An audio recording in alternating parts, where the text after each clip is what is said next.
ప్రార్థన చేసుకుందామండి. వాళ్ళు మిక్కిలిగా ప్రేమించి మా కన్న తండ్రి దేవా, మీ మహోన్నతమైన నామానికి వేలాది స్తుతులు స్తోత్రములు తెలియజేస్తున్నాం తండ్రి. దేవ గడిచిన దినములన్నింటి నుండి ఇప్పటివరకు మమ్మల్ని సురక్షితంగా కాపాడి మీ బలమైన బాహువు కింద మమ్మల్ని అందరినీ భద్రపరిచినందుకు వందనాలు తెలియజేస్తున్నాం తండ్రి.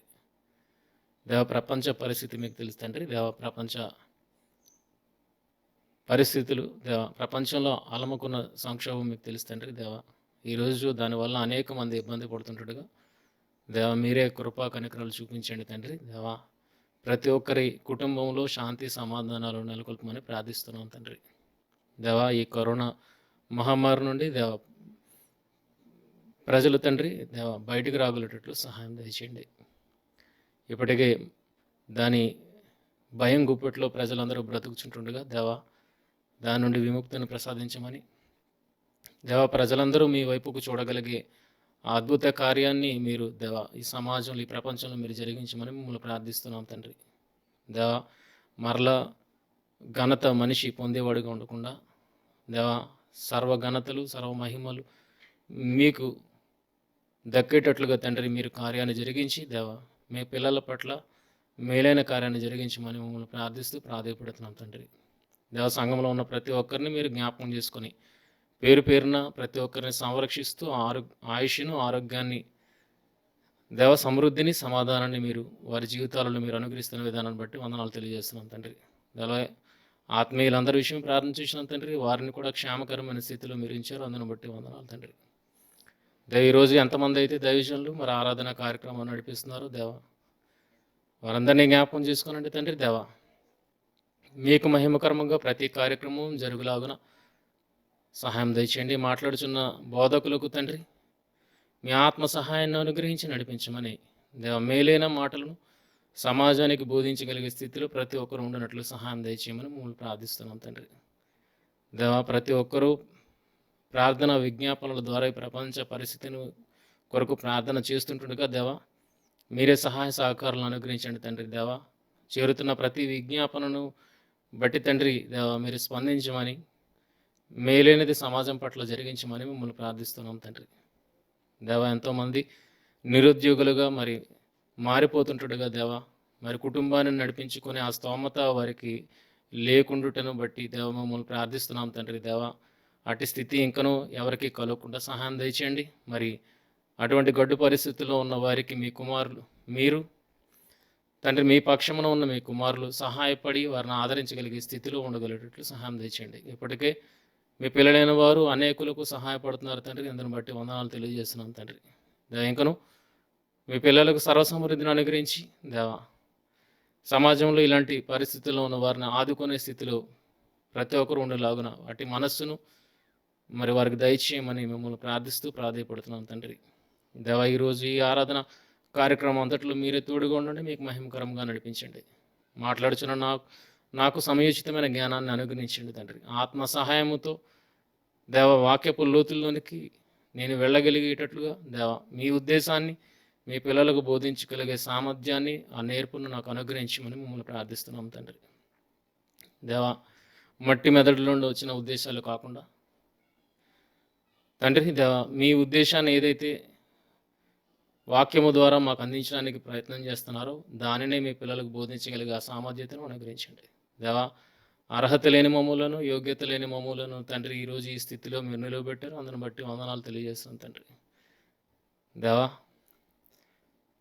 మరి ఇప్పటివరకు మీ కృపను బట్టి మేము బ్రతికున్నాం తండ్రి. అందుని బట్టి వందనాలు తెలియజేసుకుంటూ ఇంకనూ తండ్రి మీ కాపుదల ప్రజలందరి ఎడలో ఉండులాగున సహాయం అనుగ్రహించమని మహిమ ఘనత ప్రభావాలు మీకే ఆరోపిస్తూ మరి వాక్య ధ్యానంలోనికి వెళ్తుంటుండగా దేవ మీ సహాయ సహకారాలు దయచేయమని మిమ్మల్ని కోరుతూ యేసుక్రీస్తు వారి అతి శ్రేష్టమైన నామములో ఈ ప్రార్థన మనవులు అడిగి వేడుకొంచున్నాం మా తండ్రి.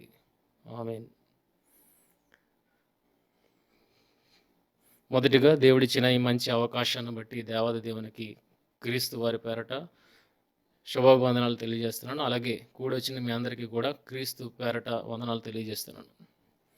మరి గత 2 వారాలుగా లోతు వ్యక్తిత్వమును గురించి మనం మాట్లాడుకోవడానికి ప్రయత్నం చేస్తున్నాం. మొదటి వారం లోతు ఎంతకాలం నుండి అబ్రహాముతో కలిసి సహవాసం చేస్తున్నాడన్న విషయాన్ని మనం తెలుసుకోవడానికి ప్రయత్నం చేసాం. అలాగే రెండో వారం మనం చూడగలిగితే లోతు వ్యక్తిత్వం ఏంటి అనేది కొంత మట్టుకు మనం తెలుసుకోవడానికి ప్రయత్నం చేసాం ప్రియమైన వాళ్ళారా. లోతు లోకాన్ని ఆశించేవాడా, లేకపోతే పరిస్థితులు ఆ రకంగా లోతును అక్కడికి నడిపించాయా అన్నది మనం అర్థం చేసుకోవడానికి ప్రయత్నం చేసాం ప్రియమైన వాళ్ళారా. ఈరోజు ఇవన్నీ ఎందుకు మాట్లాడుకుంటున్నాం అంటే, సమాజం కానీ క్రైస్తవ సమాజం కానీ రెండు లోతు వ్యక్తిత్వాన్ని అర్థం చేసుకోవడంలో విఫలమయ్యాయి కనుకనే వారు విఫలం అవ్వడానికి కారణం వారు అపార్థానికి గురయ్యారు అన్న విషయం మన వాక్యం ద్వారా తెలుసుకున్నాం. అలా వారి అపార్థాన్ని దూరం చేయడానికంటూ ఈరోజు ఈ లోతు వ్యక్తిత్వం గురించి మాట్లాడుకోవడం జరుగుతుంది ప్రియమైన వాళ్ళారా.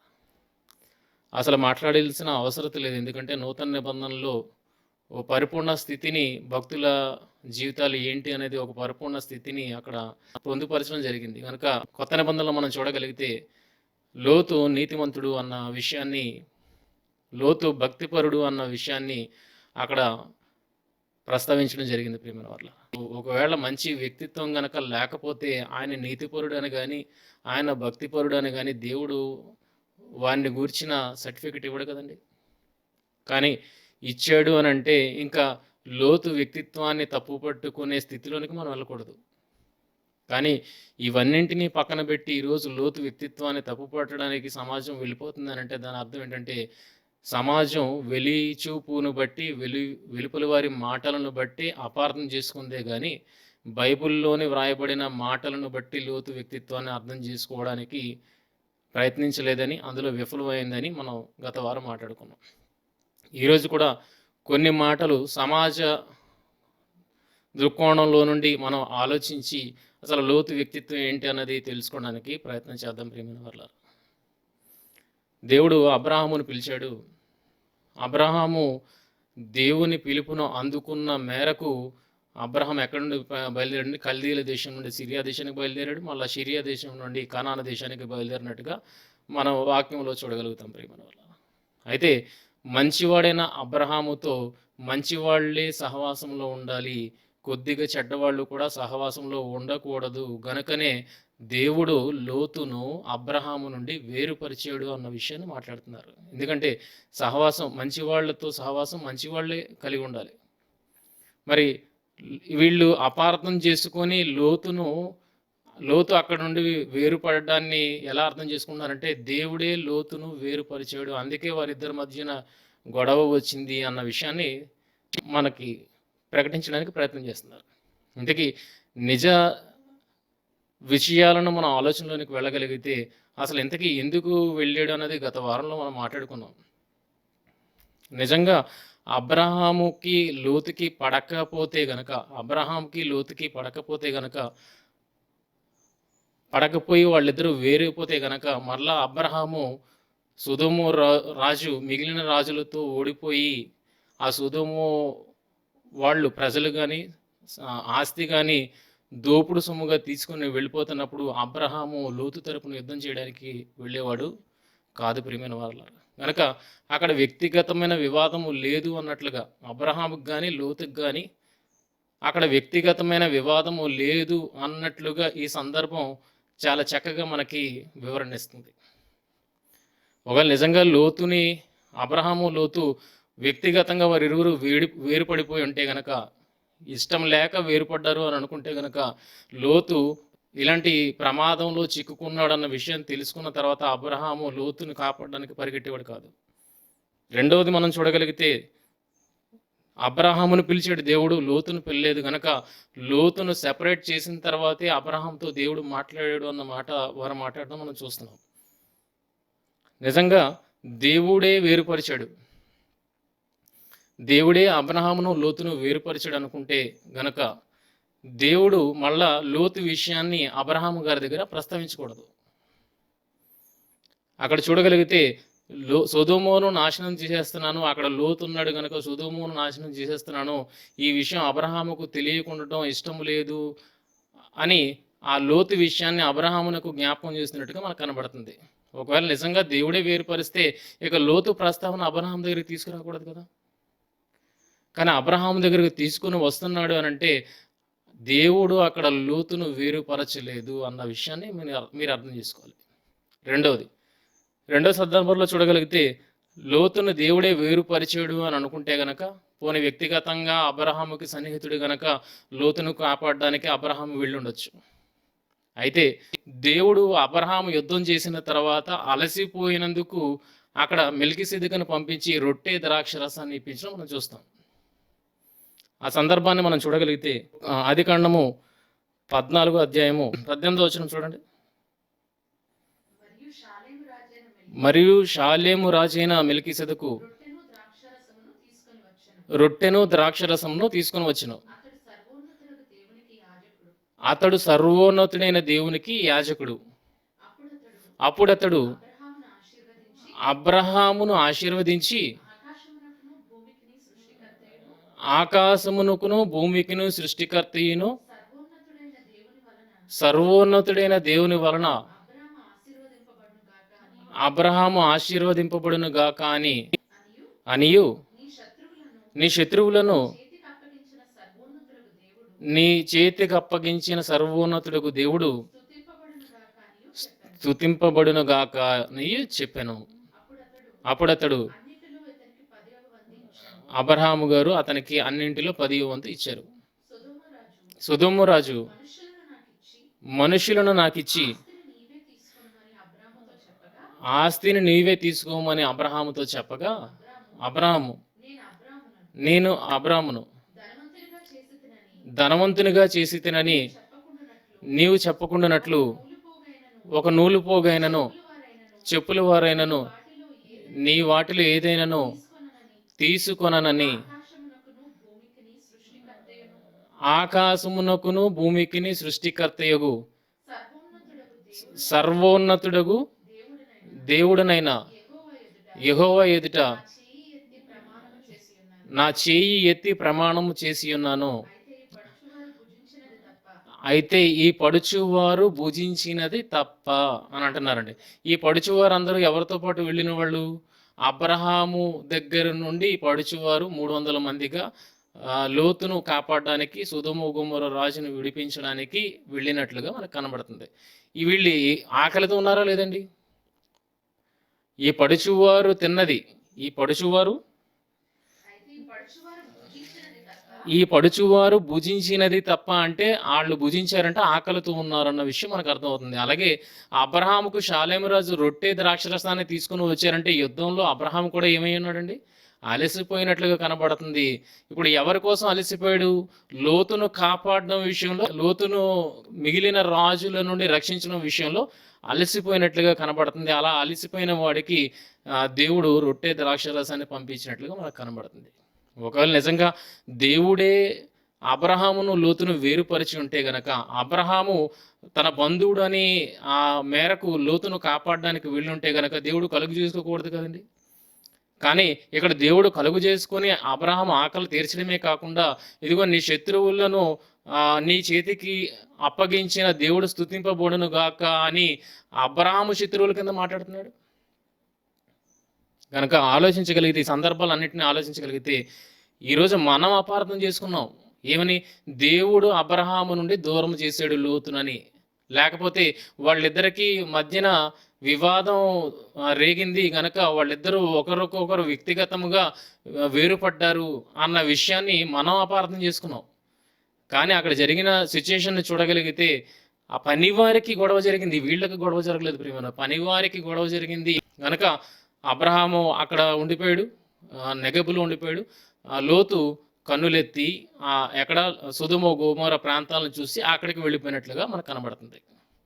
ఇదంతా మన అపార్థం చేసుకున్న దాన్ని బట్టి విషయాన్ని అర్థం చేసుకోవడానికి ప్రయత్నం చేస్తున్నాం. కానీ ఒక్కసారి వాక్యపు లోతుల్లోనికి వెళ్ళి చూడగలిగితే అబ్రహాముకు కానీ లోతుకు కానీ ఎటువంటి వివాదము లేదు. అలాగని అబ్రహామునే పిలిచిన దేవుడు లోతు ఉండడం ఇష్టం లేక ఆయనతో అప్పటి వరకు మాట్లాడలేదు కనుక లోతును వేరు చేసాడు, ఆ తర్వాత దేవుడు అబ్రహాముతో మాట్లాడాడు అన్నది మన అపార్థం. కానీ దేవుడు కూడా వేరుపరచలేదు అన్న విషయాన్ని ఈ సందర్భాలను బట్టి మనం అర్థం చేసుకోవచ్చు. దేవుడు వేరుపరిస్తే లోతు సందర్భాన్ని అబ్రహాం దగ్గర జ్ఞాపకం చేయడు. రెండవది, లోతుని దేవుడే వేరుపరిస్తే గనక ఆ యుద్ధంలో అబ్రహాం అలసిపోయి ఉన్నాడని మళ్ళీ ఆహారాన్ని అందించడానికి అక్కడికి దేవుడు మెల్కిసెదెకును పంపించేవాడే కాదు. కనుక ఆలోచించండి, వ్యక్తిగతంగా వివాదం లేదు, దేవుడు వారిని వేరుపరచలేదు. పనివారిని బట్టి వచ్చిన గొడవను బట్టి వారి ఇరువురు సామరస్యంగా వేరుపడినట్లుగా మనకు కనబడుతుంది. అలా వేరుపడినప్పుడే ఎక్కడికి వెళ్ళాలా అని లోతు సుధమ వైపు చూసినట్లుగా, అప్పుడే కన్నులెత్తి చూసినట్లుగా మనకు కనబడుతుంది. అంటే ఈ వివాదం రానంత వరకు అసలు లోతు సుధమ కాసి కళ్ళెత్తి కూడా చూడలేదు అన్నది దీన్ని బట్టి అర్థం చేసుకోవాలి ప్రియమైన వాళ్ళారా. అవునా? అబ్రహాం ఎప్పుడైతే వేరుపడదాము, నువ్వు ఇక్కడి నుండి వెళ్ళిపో అని అన్నాడో, కుడి తట్టుకు వెళ్తే ఎడం తట్టుకు వెళ్తాను, ఎడం తట్టుకు వెళ్తే నేను కుడి తట్టుకు వెళ్తాను. అబ్రహాం ఎప్పుడైతే లోతుతో దయచేసి నన్ను విడిచి వేరే ఉండుము అని ఎప్పుడైతే అన్నాడో, అప్పుడు లోతు కన్నులెత్తి సుధుమ కలిసి చూశాడు. కానీ అప్పటి వరకు లోతు సుధుమను చూడలేదు అన్న విషయాన్ని పాఠకులు మీరు అర్థం చేసుకోవాలి. ఇవన్నీ మనం అపార్థం చేసుకొని ఇలా ఉన్నదని మనం మాట్లాడుకుంటున్నాం. కానీ వాక్యం నిజంగా మనం అర్థం చేసుకున్న ఆత్మ సహాయంతో అర్థం చేసుకోవడానికి ప్రయత్నం చేసి అందులో చదవగలిగితే దేవుడు కానీ వ్యక్తిగతంగా కానీ వారి ఇరువురికి ఎటువంటి భేదాభిప్రాయాలు లేవు అన్న విషయం మనకు అర్థమవుతుంది. మనకు చూడగలిగితే నిజంగా అబ్రహాముని ఒంటరి వాడిని చేసిన తర్వాతే దేవుడు మాట్లాడాలి, అందుకే లోతును దూరపరిచాడు అనుకుంటే ఇక అబ్రహాము గారితో ఎవరు లేరనుకుంటున్నారా?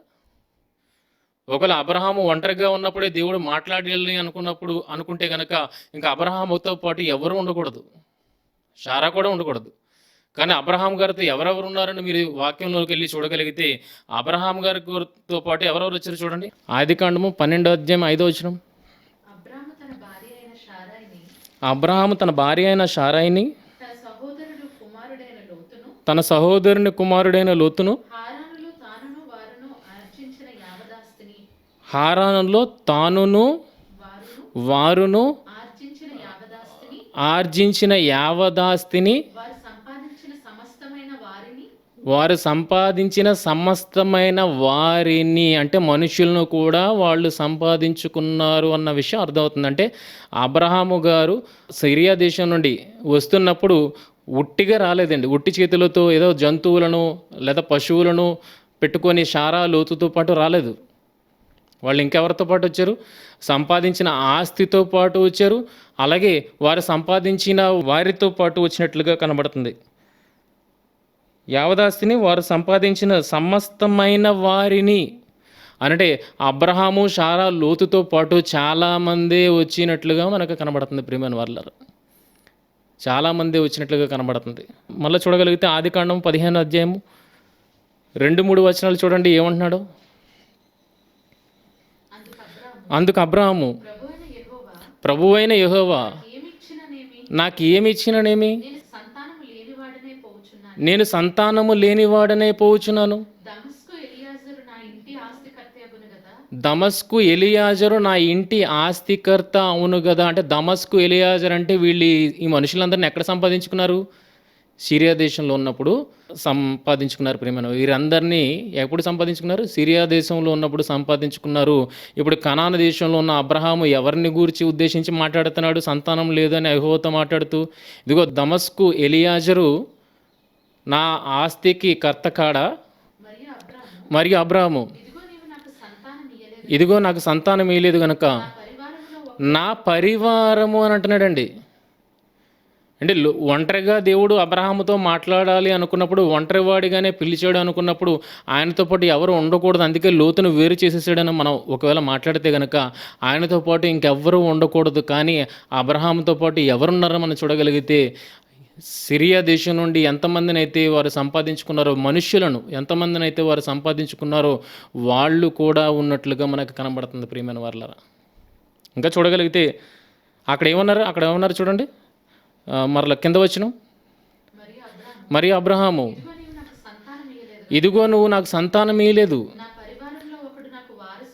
నా పరివారములో ఒకడు నాకు వారసుడగునని చెప్పగా, నా పరివారములో ఒకడు నాకు వారసుడగునని చెప్పగా, అంటే అబ్రహాము గారితో పాటు ఒకవేళ లోతు లేడనుకోండి, ఇంకా ఎవరున్నారో ఆలోచించండి. అక్కడ పరివారము అంటున్నాడు. వాళ్ళల్లో ఒకరిని కుమారుడిగా చేసుకోవడానికి ఇష్టపడుతున్నాడు అంటే వాళ్ళు ఎంత దగ్గరగా లేకపోతే అబ్రహాము ఆ మాట మాట్లాడగలుగుతాడో ఆలోచించండి. ఎలియాజర్ ఎంత దగ్గరగా లేకపోతే నా ఆస్తికి కర్త ఎలియాజర్ అవుతాడు అని మాట్లాడతాడో ఆలోచించండి. నా పరివారంలో ఒకరిని నా సంతానంగా స్వీకరిస్తానని అని మాట్లాడతాడంటే ఎంత దగ్గరగా ఉన్నది నా పరివారం అని మాట్లాడుతున్నారు ఆలోచించండి. పరివారము అని మాట్లాడుతున్నారంటే వాళ్ళు ఎంత క్లోజ్గా ఉన్నారో ఒకసారి ఆలోచించండి ప్రియమైన వాళ్ళారా. ఇంకా చూడగలిగితే 12వ అధ్యాయం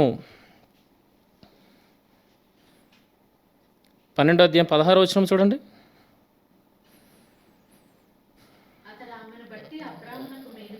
మేలు చేసెను, అందువలన అతనికి గొర్రెలు, గొడ్లు, మగగాడిదలు, దాసులు, పనికత్తెలు, ఆడుగాడిదలు, ఒంటెలు ఇయ్యబడును. అంటే వీటితో జంతువులతో పాటు ఎవరిని కూడా వారికి ఇచ్చారో చూడగలిగితే ఎవరున్నారు? పనివారు, పనికత్తెలు. పనివారు, పనికత్తెలు. ఇది ఐగుప్తు దేశంలో వీళ్ళు సంపాదించుకున్నది. అబ్రహాము గారు ఐగుప్తు దేశానికి వెళ్ళినప్పుడు, కరువు వచ్చినప్పుడు ఐగుప్తు దేశానికి వెళ్ళినప్పుడు ఐగుప్తు దేశంలో వీళ్ళు సంపాదించిన ఆస్తి. ఆ ఆస్తులు ఎవరున్నారు? జంతువులే ఉన్నాయా? మనుష్యులు కూడా ఉన్నారు ప్రియమైన వారులారా. మరి సిరియా దేశం నుండి వచ్చినప్పుడు వాళ్ళతో పాటు ఎవరు వచ్చారని మనం చూసాం.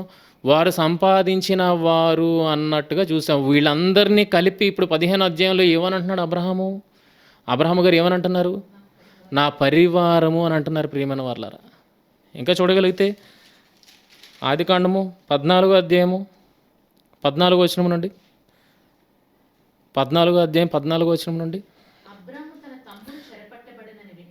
అబ్రహాము తన తమ్ముడు చెరపట్టబడినని విని తన ఇంట పుట్టి అలవరచబడిన 318 మందిని వెంటబెట్టుకొని అని అంటున్నాడు. అంటే 318 మంది ఇంట పుట్టి అలవరచబడిన వారు అని అంటే సిరియా దేశంలో ఒకవేళ పుట్టి వాళ్ళతో పాటు ఉన్నారనుకోండి, వాళ్ళు ఇప్పుడు యవనస్తులుగా మారారు. 318 మంది యవనస్తులతో పాటు ఈ అబ్రహాము ఎవరిని కాపాడడానికి బయలుదేరాడండి?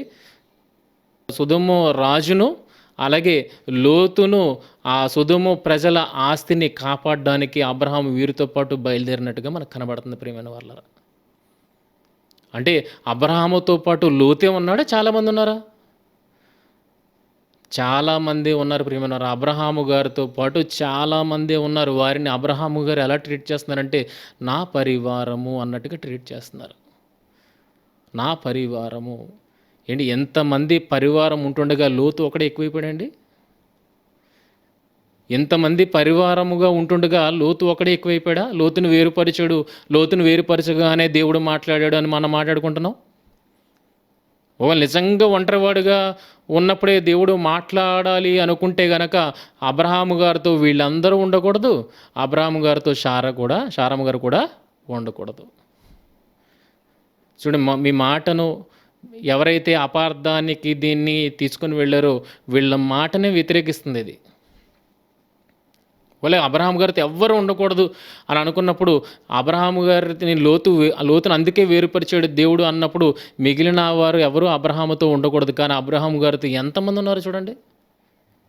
ఇంతమంది ఉంటుండగా లోతు ఒకటి ఎక్కువైపోయాడా? కాదు కదా ప్రియమైన వాళ్ళరా. మనం అపార్థం చేసుకున్నాం ఇవన్నింటిని ఆలోచించకుండా. చూడండి, వేరుపడిన లోతు ఎలాంటి వ్యక్తిత్వాన్ని కలిగి ఉన్నాడో ఇప్పుడు మనం అర్థం చేసుకోవడానికి ప్రయత్నించేద్దాం. ఇప్పటివరకు మన అపోహ ఇదంతా, దేవుడు అబ్రహాము నుండి లోతును దూరపరిచాడు అని, లేదా ఇద్దరు గొడవపడి వేరు అయిపోయారు అనేది ఎప్పటివరకు మనం అపార్థం చేసుకున్నది ఇదంతా. మనం తప్పుగా ఆలోచిస్తున్నాం ఇవన్నీ అన్నీ. కానీ నిజానికి చూడగలిగితే అబ్రహాము నుండి లోతు వేరుపడినది లోకాన్ని ఆశించి వేరుపడిన వాడు కాడు. ఎందుకంటే అప్పటి వరకు కనులెత్తి సొదొమని చూడలేదు. లేదా అబ్రహాము నుండి ఎంత త్వరగా వేరుపడదామా అన్న ఈ లోతు ఆలోచించను లేదు. ఎందుకంటే అబ్రహాం గారు దయచేసి నా దగ్గర నుండి వెళ్ళిపోనని మాట్లాడుతున్నారంటే లోతు ఎంతగానో ఆయన్ని ప్రాధేయపడుతున్నారు. నన్ను నీ నుండి దూరము చేయక అన్న విషయంలో అబ్రహాము గారిని ప్రాధేయపడుతున్నప్పుడు, లేదు ఈ గొడవలు ఎక్కువైపోతాయి కనుక ఇప్పటి నుండే మనం దూరం అవడం మంచిది అన్న విషయాన్ని ఇద్దరు చర్చించుకున్న తర్వాతనే సొదొమ వైపు లోతు కన్నులెత్తి చూసినట్లుగా మనకు కనబడుతుంది ప్రియమైన వాళ్ళారా. లోకాన్ని ఆశించిన వాడు కాదు లోతు. లోకాన్ని ఆశించి సొదొమోకాసి వెళ్ళలేదు. అప్పుడే సొదొమోకాసి కన్నులెత్తి చూశాడు అని ఉంది కానీ, నెగబులో ఉన్నప్పుడు ఎప్పుడైనా లోతు కన్నులెత్తి చూశాడా సొదొమలో? ఒకవేళ చూసుంటే గనక మరలా ఆ చూచాడు అన్న మాట మాట్లాడకూడదు. కానీ లోతు కన్నులెత్తి సొదొమను చూచాడు అని అంటే అదే ఫస్ట్ టైం లోతు అటుపక్క చూడడం. ఎందుకంటే చూడాల్సిన అవసరతే రాలేదు. నెగబులో కూడా బాగానే ఉంది. వాళ్ళ జంతువులకు కానీ వాళ్ళకు కానీ నీళ్లు కానీ పచ్చిక కానీ సమృద్ధిగానే ఉన్నది అన్నప్పుడు ఇంకొక ప్రదేశం కోసం చూడాల్సిన అవసరతే ఉంది? చూడలేదు. కనుక అర్థం చేసుకోవడానికి ప్రయత్నం చేయండి. లేఖనాలలో ఒక వ్యక్తిని గూర్చి, ఆయన వ్యక్తిత్వం గురించి పూర్తిగా రాయబడింది. రాయబడిన దాన్ని మనం పైపైనే చదువుతున్నాం, లోతుల్లోనికి వెళ్ళి చదవట్లేదు. కనుక ఎందుకు లోతుల్లోనికి వెళ్ళి చదవట్లేదంటే ఆల్రెడీ వెలుపల వారు ఏదో మాట్లాడారు, ఆ మాటలనే బేస్ చేసుకుని వాక్యాన్ని ఆలోచిస్తున్నామే కానీ ఇంకో దేవుడు పొందుపరిచిన వాక్యాన్ని ఆత్మ సహాయముతో మనం లోతుల్లోనికి వెళ్ళి చూడలేకపోతున్నాము. గనుకనే ఈరోజు ఇన్ని అపార్థాలు దారితీస్తున్నాయి. బయట సమాజం అపార్థం చేసుకున్నదంటే అర్థం ఉన్నది. కానీ క్రైస్తవ సమాజం, బైబిల్ని ప్రామాణిక గ్రంథంగా పెట్టుకున్న క్రైస్తవ సమాజం కూడా ఒక లోతు వ్యక్తిత్వాన్ని అపార్థానికి దారితీయించేటట్లుగా వాక్యాలను చదువుతున్నారంటే ఇది ఆలోచించాల్సిన విషయంగా మనకు అర్థమవుతుంది ప్రియమైన వాళ్ళారా. కనుక ఆ అపార్థాన్ని తొలగించడానికి ఈరోజు మనం లోతు వ్యక్తిత్వంలోనికి ఆయన వ్యక్తిత్వం తెలుసుకోవడానికి ప్రయత్నం చేస్తున్నాం. చూడగలిగితే అబ్రహాముతో సుమారు 65 నుండి 70 సంవత్సరాలు సహవాసం చేసిన అబ్రహాముతో లోతు ఉన్నప్పుడు అబ్రహాము ఎలాంటి వ్యక్తిత్వం కలిగి ఉన్నాడో అలాంటి వ్యక్తిత్వమే లోతు కలిగి ఉన్నాడా, లేకపోతే వేరైన వ్యక్తిత్వాన్ని కలిగి ఉన్నాడా? ఎందుకంటే అబ్రహాము నుండి వేరుపడిన తర్వాత సుమారు 20 సంవత్సరాలు సొదొమ వారితో ఆయన సహవాసాన్ని కలిగి ఉన్నాడు. అనగా 65-70 ఏళ్ల అబ్రహాముతో సహవాసం చేసినప్పుడు ఆ వ్యక్తిత్వం యోబు కలిగి ఉన్నాడా, లేకపోతే 20 ఏళ్ళు సొదొమ వారితో కలిగి సహవాసం చేసినప్పుడు సొదొమ వారి లాంటి వ్యక్తిత్వాన్ని తను ఆపాదించుకున్నాడా అన్న విషయాన్ని ఈరోజు మనం లోతుల్లోనికి వెళ్ళి పరిశీలించగలిగితే ఏ వ్యక్తిత్వం లోతు నించోబెట్టుకున్నాడో అన్నది మనకు అర్థమవుతుంది. చూడండి,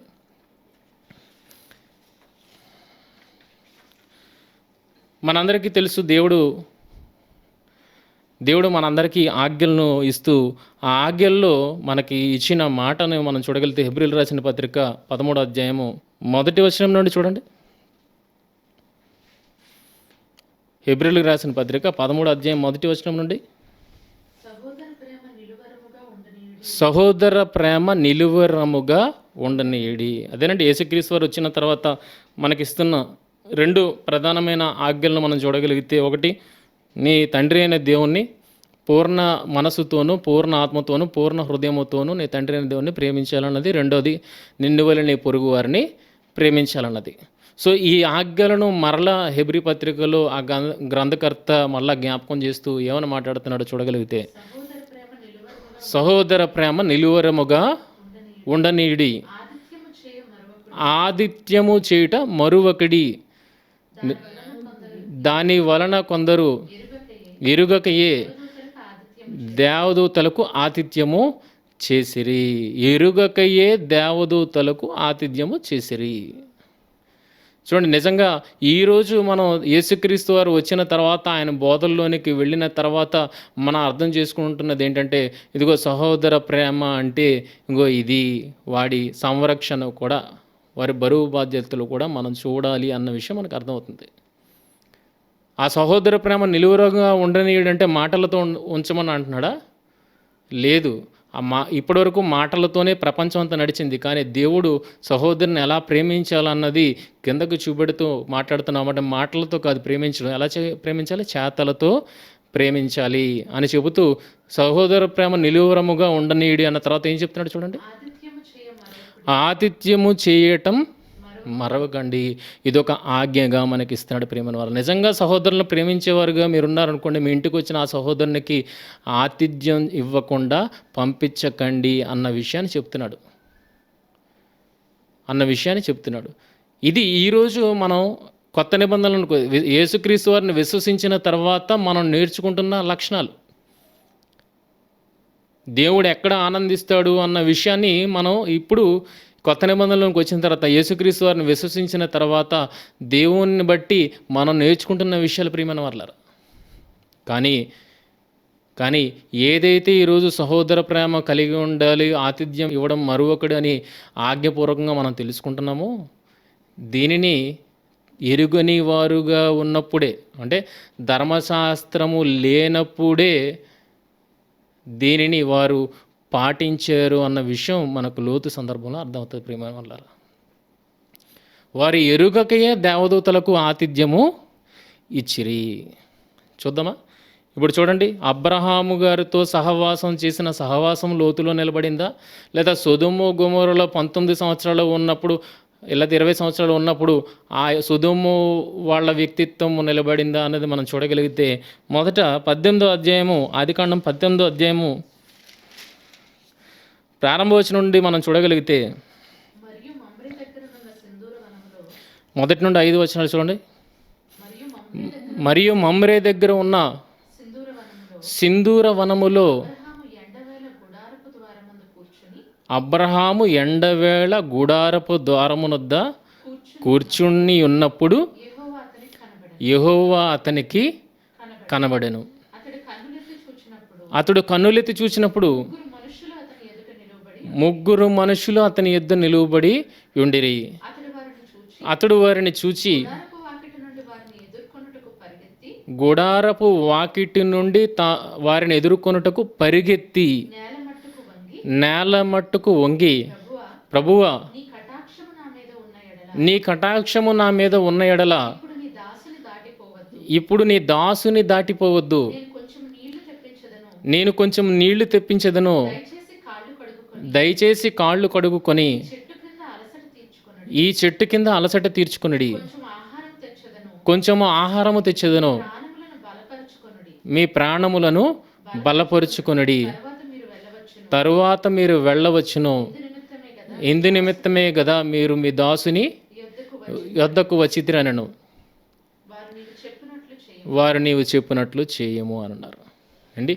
అబ్రహాము గారు ఎండవేళ తన గుడారం దగ్గర ఉన్నప్పుడు ముగ్గురు మనుషులు ఆయన దగ్గరకు వచ్చినట్లుగా మనం చూడగలుగుతున్నాం. ఆ ముగ్గురు మనుషులు ఎవరనేది అబ్రహాము గారు కనిపెట్టారు కనుక పరిగెత్తుకొని వెళ్ళి వాళ్ళ పాదముల మట్టుకు వంగి వాళ్ళకి నమస్కారము చేసినట్లుగా మనకు అర్థమవుతుంది. అంటే అబ్రహాము గారు తన దగ్గరకు వచ్చినది ఎవరో గుర్తించారు, వాళ్ళు దేవదూతలని గుర్తించారు. హెబ్రీ పత్రికలో మనం చదువుకున్నాం వాళ్ళు ఎరుగకయ్యే దేవదూతలకు ఆతిథ్యము ఇచ్చిరి అన్న విషయాన్ని. కానీ ఇక్కడ అబ్రహాము గారి దగ్గరకు వచ్చిన వాళ్ళు ఎవరు అని గుర్తించారు? దేవదూతలు. తన దగ్గరకు వచ్చింది దేవదూతలు అన్న విషయాన్ని గుర్తించిన ఆయన పరుగెత్తుకొని వెళ్ళి వాళ్ళకి వంగి నమస్కారము చేసినట్లుగా ఉన్నది. అలా నమస్కారంతో పాటు ఆగిపోకుండా వాళ్ళని రిక్వెస్ట్ చేసినట్టుగా ఉంది, వాళ్ళని ప్రాధేయపడినట్లుగా ఉంది. ఏమనండి, మీరు ఇంకో అలసట తీర్చుకోనండి, నా ఇంట భోజనం చేయండి, అప్పుడు మీ కార్యార్థమే మీరు ఇక్కడ నుండి ప్రయాణమై పోవచ్చు అని అక్కడ ఆయన వారిని ప్రాధేయపడినట్లుగా ఆతిథ్యం ఇచ్చినట్లుగా మనకు కనబడుతుంది. ఎలాంటి ఆతిథ్యం ఇచ్చారో మనకి కిందకి వెళ్ళిన తర్వాత మనకు అర్థమవుతుంది. ఆలోచించండి ప్రియమైన వాళ్ళారా. కనుక ఆలోచించగలిగితే వచ్చిన వాళ్ళు దేవదూతలను గుర్తించిన వాళ్ళకి సాష్టాంగ నమస్కారం చేశారు. అంతటితో ఆగిపోకుండా ఆ దేవదూతలకు తన ఇంట ఆతిథ్యము చేసినట్లుగా మనకు కనబడుతుంది. ఇది అబ్రహాము గారి వ్యక్తిత్వం. ఇప్పుడు సొదొమలో ఉన్న లోతు వ్యక్తిత్వాన్ని మనం చూడగలిగితే, లోతు ఇంతకీ అబ్రహాము గారితో సహవాసం చేసిన సహవాసాన్ని నిలబెట్టుకున్నాడా, ఆ వ్యక్తిత్వాన్ని నిలబెట్టుకున్నాడా, లేకపోతే సొదొమలోకి వెళ్ళిన తర్వాత సొదొమ వారి సహవాసములు తన వ్యక్తిత్వాన్ని మార్చుకున్నాడు అన్న విషయాన్ని మీరు చూడగలిగితే 19వ అధ్యాయం చూడండి. 19వ అధ్యాయం 1వ వచనం నుండి చూడండి. ఆ సాయంకాలమందు ఆ ఇద్దరు దేవదూతలు సొదొమ చేరినప్పటికీ లోతు సొదొమ గవని యొద్ద కూర్చుండి ఉండెను. లోతు వారిని చూచి వారిని ఎదుర్కొనుటకు లేచి సాష్టాంగ నమస్కారము చేసి, నా ప్రభువులారా, దయచేసి మీ దాసుని ఇంటికి వచ్చి రాత్రి వెళ్ళబుచ్చి కాళ్ళు కడుగుకొనుడి. మీరు పెందలకడనే లేచి మీ త్రోవను వెళ్ళవచ్చును అనెను. అందుకు వారు, అలాగూ కాదు, నడివీధిలో రాత్రి వెళ్ళబుచ్చుదామని చెప్పిరి. అయినను అతడు మిక్కిలి బలవంతము చేసినప్పుడు వారు అతను తిరిగి అతని ఇంట ప్రవేశించిరి. అతడు వారికి విందు చేసి పొంగని రొట్టెలు కాల్చగా వారు భోజనము చేసిరి. అంటే అబ్రహాము గారి వ్యక్తిత్వాన్ని ఒక పక్క పెట్టండి, ఇప్పుడు లోతు గారి వ్యక్తిత్వాన్ని కూడా మీరు చూడగలిగితే రెండింటికి టాలీ చేయండి. అబ్రహాము గారు వారు దేవదూతలను గుర్తించారు, లోతు కూడా వారు దేవదూతలను గుర్తించిన అబ్రహాము వారిని ఎదుర్కొనడానికి పరిగెత్తి వారికి సాష్టాంగ నమస్కారం చేసినట్టుంది. లోతు కూడా వారి దేవదూతలను గుర్తించిన తర్వాత వాళ్ళని ఎదుర్కొని వాళ్ళకి సాష్టాంగ నమస్కారం చేసినట్లుంది. అబ్రహాము సాష్టాంగ నమస్కారం చేసిన తర్వాత వాళ్ళని ఎలాగైతే భోజనం కొరకు వాళ్ళని ప్రాధేయపడ్డాడో, భోజనం చేస్తేనే కానీ మీరు ఇక్కడ నుండి కదలడానికి లేదు అని ఏ రకంగా అయితే బలవంత పెట్టి వారికి భోజనాన్ని ఆతిథ్యం ఇచ్చాడో, ఇక్కడ లోతు విషయంలో కూడా చూడగలిగితే వారు కాదు అన్నప్పుడు వారిని ప్రాధేయపడినట్లుగా మిక్కిలి బలవంతం చేయగా వారు వారి ఇంటికి, లోతు ఇంటికి వెళ్ళి భోజనం చేసినట్లుగా కనబడుతుంది. రెండింటిని పక్కన పెట్టి చూడగలిగితే అబ్రహాము గారు దేవదూతలను గుర్తించడమే కాదు, లోతు కూడా ఎవరిని గుర్తించాడండి? దేవదూతలను గుర్తించాడు. ప్రియమైన వారలారా, అబ్రహాము నమస్కారం చేయడం కాదు, లోతు కూడా గుర్తించిన దేవదూతలను ఎదుర్కొని నమస్కారం చేసిన, సాష్టాంగ నమస్కారం చేసినట్లుగా మనకు కనబడుతుంది. అబ్రహాము ఆతిథ్యం ఇవ్వడమే కాదు, లోతు కూడా వారికి ఆతిథ్యం ఇచ్చాడు అన్నట్లుగా మనకు కనబడుతుంది. ఇప్పుడు చూడండి లోతు వ్యక్తిత్వం ఎలాగుందో ఒకసారి ఆలోచించండి. అబ్రహాము గారి లాంటి వ్యక్తిత్వం లోతు కనబరచట్లేదా? ఇంకా చూడగలిగితే 19 ఏళ్ళు సొదొమలో వాళ్ళు కాపురం ఉన్నారు. ఇంతకీ సొదొమ పరిస్థితి ఎలా ఉందో మనం చూడగలిగితే సొదొమ వాళ్ళు ఎలాగున్నారు? యెహెజ్కేలు గ్రంథము 16వ అధ్యాయం 49వ వచనం. యెహెజ్కేలు గ్రంథము 16వ అధ్యాయం 49వ వచనం చూడండి, సొదొమ పరిస్థితి ఎలాగుందో.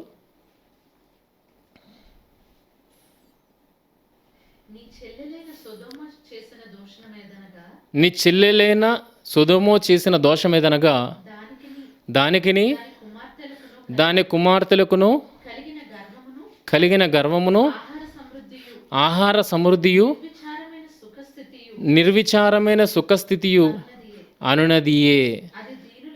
అది దీనులకును దరిద్రులకును సహాయము చేయకుండాను. సొదొమ క్యారెక్టర్ ఎలాంటిదండి? సొదొమ ప్రజల క్యారెక్టర్ ఎలాంటిదో చూడగలిగితే అది బేదలకు కానీ దీనులకు కానీ సహాయం చేసేదిగా లేదు అన్న విషయం అది అర్థమవుతుంది. ఏమండి, మన వారికి పెట్టగలిగితే కదండి వేరే వాళ్ళకి పెట్టగలుగుతాం. ముందు మనవారికే మనం పెట్టట్లేదు అనుకోండి, వేరే వాళ్ళకి ఎలా పెడతాం ఆలోచించండి. వేరే వాళ్ళకి ఎలా పెడతాం? కనుక మన దగ్గర అలాంటి అనుభవమే లేదన్నప్పుడు పక్కవాడిని ఎలా చూస్తాం? కనుక సొదొమలో ఎలాంటి ప్రవర్తన ఉన్నదో చూడగలిగితే వాళ్ళకి నిర్విచారమైన స్థితి ఉంది. వాళ్ళకి ఏ కొదువ లేదు, నిర్విచారమైన స్థితి ఉన్నది. అలాంటి స్థితిలో కూడా వారు ఎవరిని కనికరించలేని వారుగా ఉన్నారు. తమ సొంత వారైన బేదలను కానీ తమ సొంత వారైన దరిద్రులను కానీ కనికరించలేని స్థితిలో సొదొమ ఉన్నది. ప్రియమైన వారలారా, మరి అలాంటి ప్రదేశంలో 19 సంవత్సరాలుగా నివాసం ఉంటున్న లోతు ఒకవేళ నిజంగా సొదొమ మనుషుల స్వభావాన్నే తీసుకున్నాడు అనుకోండి, తనకు ఆపాదించుకున్నాడు అనుకుంటే కనుక ఆయన దూతలు కాదు కదా, బయట నుండి ఎవరు వచ్చినా లోపల వారికే పెట్టడు. అలాంటిది బయట ఎవరైనా వస్తే వాళ్ళకి ఆతిథ్యం ఇస్తాడో ఆలోచించండి. అంటే ఇక్కడ ఎవరి వ్యక్తిత్వాన్ని లోతు గారు కలిగి ఉన్నారన్నది విషయం చూడగలిగితే, ఏ సహవాసములో ఇంకా ఉన్నాడు, ఆయన కొనసాగుతున్నాడు అని మనం చూడగలిగితే, అబ్రహాము గారితో ఆయన కలిసి ట్రావెల్ చేసిన 65 నుండి 70 సంవత్సరాలు కలిసి ట్రావెల్ చేసిన ఆ సహవాసములోనే నేర్చుకున్న వ్యక్తిత్వాన్ని, ఆ స్వభావాన్నే లోతు కలిగి ఉన్నట్లుగా మనకు కనబడుతుంది. సొదొమ స్వభావాన్ని ఆయన కలిగి లేడు. ప్రియమైన వారలారా, సుధమ స్వభావాన్ని ఆయన కలిగి లేడు. సుధమ వాళ్ళు ఎలాగున్నారు? నిర్విచారముగా ఉన్నారు. వాళ్ళకున్న సమృద్ధిని బట్టి నిర్విచారముగా ఉన్నారు. అలాగైతే లోతుకు సమృద్ధి లేదా? లోతు కూడా చాలా ఆస్తితోనే సుధమ్మకు వెళ్ళినట్లుగా మనకు కనబడుతుంది. ఎక్కడ? నెగబు అనే ప్రాంతము నుండి ఆయన సుధుమకు ట్రావెల్ చేసినప్పుడు విస్తారమైన ఆస్తితోనే ఆయన ట్రావెల్ చేసినట్టుగా మనకు కనబడుతుంది. మరి ఆయనకు ఆస్తికి కొదువు లేదు, బోల్డంత ఆస్తి ఉంది. మరి బోల్డంత ఆస్తి ఉందన్నప్పుడు సుధమ వాళ్ళు ఆస్తి ఉన్నప్పుడు ఎలాగున్నారు? ఆహారం ఉన్నప్పుడు ఎలాగున్నారు? నిర్విచారముగా ఉన్నారు. కానీ లోతు కూడా అంతటి ఆస్తిపరుడే. కానీ అంతటి ఆస్తిపరుడుగా ఆ సుధమలో ఎలాగున్నాడో ఆలోచించండి. విచారముతో ఉన్నాడు. ఏంటి ఎంత తేడా ఆలోచించండి ప్రేమను వాళ్ళారా, ఎంత తేడా. నిర్విచారముగా సుధమ వాళ్ళు ఉన్నారు, విచారముతో లోతు ఉన్నాడు. అంత ఆస్తి ఉన్నా ఆస్తి ఆనందాన్ని ఇవ్వలేదా? ఆలోచించండి. ఆస్తి ఆనందాన్ని ఇవ్వలేదా? ఆస్తి ఉన్న ఆస్తిని బట్టి ఆనందించే స్థితిలో ఆయన లేడి ప్రియమైన వాళ్ళారా. ప్రపంచ పరిస్థితులు బాగోలేవు అన్నది హృదయానికి తెచ్చుకున్నాడు. సొదొమ పరిస్థితి బాగోలేదన్న విషయాన్ని హృదయానికి తెచ్చుకున్నట్లుగా అక్కడ ఆ రకంగా బ్రతుకుతున్నాడు. ఆస్తిని బట్టి ఆయన బ్రతకట్లేదన్న విషయం మనకు అర్థమవుతుంది. ప్రియమైన వారు, దేవుని పిల్లలు ఒక్కసారి ఆలోచించండి. అబ్రహాం వ్యక్తిత్వం ఎలాగుంది, సొదొమకు వచ్చేసిన లోతు వ్యక్తిత్వం ఎలాగున్నది అనేది ఇక్కడ ఈరోజు డిఫరెన్షియేట్ చేస్తున్నాం. ప్రియమైన వారు, ఏమీ తేడా లేదు. అబ్రహాము నుండి విడి వేరైపోయినప్పటికీ అబ్రహాము ఏ స్వభావాన్ని అయితే నేర్పించాడో అదే స్వభావాన్ని లోతు కలిగి ఉన్నట్లుగా మనకు కనబడుతుంది. మరొక సందర్భాన్ని మీరు చూడగలిగితే హెబ్రీయులకు రాసిన పత్రిక 11వ అధ్యాయం 9వ వచనం. అబ్రహాము, ఇస్సాకు, యాకోబులను గూర్చి దేవుడు మాట్లాడుతున్న మాట.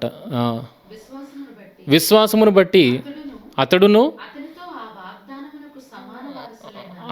అతడితో ఆ వాగ్దానమునకు సమాన వారసులైన ఇస్సాకు, యాకోబు అను వారు గుడారములలో నివసించుచు అన్యుల దేశంలో ఉన్నట్టుగా వాగ్దాత దేశంలో పరవాసులైరి. ఇది ఎవరి గురించి మనం మాట్లాడుకుంటాం? దేవుడు కనాను దేశాన్ని వాళ్ళకి స్వాస్యంగా ఇచ్చాడు అని ఆ రకంగా దేవుడు అబ్రహాము, ఇస్సాకు, యాకోబులను ఆశీర్వదించాడని మనం మాట్లాడతాం. అంటే నిజంగా ఇచ్చేసాడు కనాను దేశాన్ని. అబ్రహాము గారికి, ఇస్సాకు గారికి, యాకోబు గారికి దేవుడు నిజంగా స్వాస్యంగా ఇచ్చేసాడు. కానీ స్వాస్యంగా ఇచ్చేసిన అబ్రహాము, ఇస్సాకు, యాకోబులు ఎలాగున్నారు అని మనం చూడగలిగితే ఎలా ఉన్నారు? వాళ్ళ దేశంలోనే ఎలా ఉన్నారు? పరదేశులుగా ఉన్నారు. అన్యజనులైనట్టు ఆ వాగ్దాత దేశంలో పరదేశులుగా ఉన్నారని వాళ్ళ విశ్వాసాన్ని గురించి గొప్పగా మనం చెప్పుకుంటాం. ప్రేమన వాళ్ళరా, గొప్పగా చెప్పుకుంటాం. ఇది అబ్రహాము, ఇస్సాకు, యాకోబులు కలిగిన వ్యక్తిత్వం, స్వభావం వారిది. దేవుని ఎడల వారు కనపరుస్తున్న స్వభావం. అయితే లోతు ఇంతకు ఇలా లేడా? లోతు ఇలా లేడా? వేరే స్వభావాన్ని ఏమైనా కల్పించుకున్నాడా అని మనం చూడగలిగితే ఎటువంటి తేడా లేకుండా అబ్రహాము గారు, ఇస్సాకు గారు, యాకోబు గారు ఎలాగైతే ఉన్నారో అబ్రహాము గారి సహవాసంలో ఉన్న లోతు కూడా అలాంటి స్వభావాన్ని కనపరుస్తున్నట్టుగా మనకు కనబడుతుంది. ఆదికాండం 19వ అధ్యాయము 9వ వచనం చూడండి. ఆదికాండము 19వ అధ్యాయం 9వ వచనం. ఈ మనుష్యులు నా ఇంటి నీడకు వచ్చినారు. ఏ దేవదూతలు అయితే సాయంకాల సమయాన్న లోతు ఎదుర్కొని సాష్టాంగ నమస్కారం చేసి వారిని ఆతిథ్యం ఇవ్వడానికి వారిని బలవంతం చేసి వారి ఇంటికి తీసుకెళ్ళి భోజనం పెట్టాడు, ఆ ఇంటికి ఆ సొదొమ ప్రజలు వచ్చేసారు. ఈ మనుష్యులు నా ఇంటికి వచ్చి ఉన్నారు